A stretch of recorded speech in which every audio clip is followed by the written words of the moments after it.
So handwriting analysis is really a tool where I use it for people to understand how they can make their lives even richer, even more enjoyable, because you're not fighting yourself. You're not fighting your own personality traits. Because right now it looks like the goals that you set are varied. Some of them show that you like a challenge, and others show that you set just practical goals. So you don't want to vary high goals to low goals or underestimate yourself. You want to be able to be consistent all the way across the board. If they make F's like this, I wouldn't hire them. I wouldn't hire them, because I would need to look and see that they were making their F's like this, because this shows they have better organization. Sometimes when I see this stroke, I say to people, wow, you need a vacation. But I only see it a couple of places in your sample. Well, you do have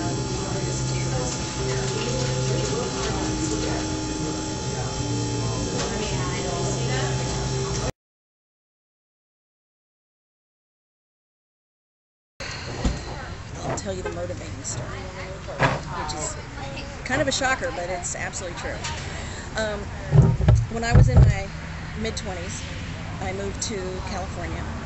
My sister was in law school at the time, and I thought it was a good time to take a vacation from teaching, and so I went and visited with her and decided I wasn't going to come back to Florida. I was going to stay in California.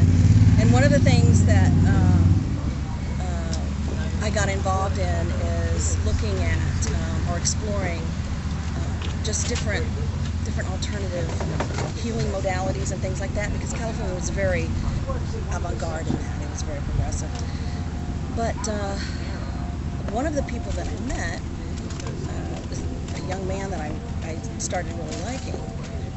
About 2 months after we started dating, he got drunk and he slammed my head up against a brick wall. I didn't like that very much, and it scared the devil out of me. And I thought, you know what?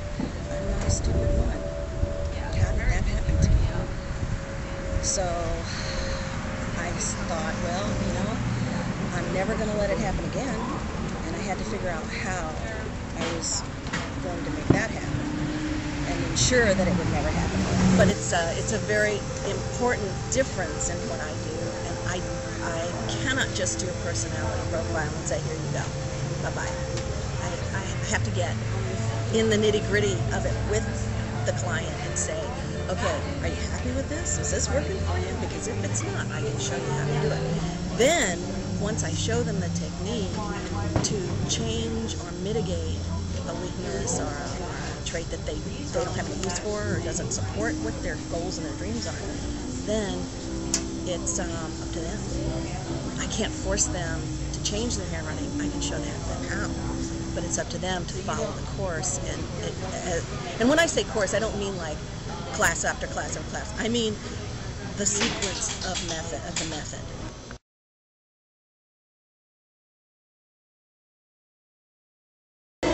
Super interested.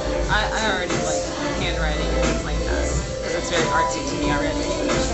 So when I was interested, I immediately wanted to do it. And I wanted to get a lot of my employees their reading too. Yeah. So as soon as I heard that she did that, I was so interested she did it.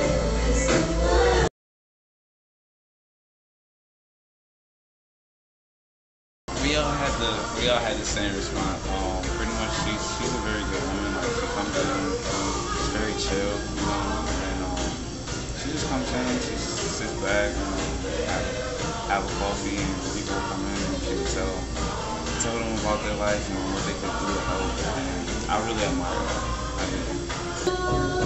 What's become my forte, and that is, you change your handwriting, you change your life.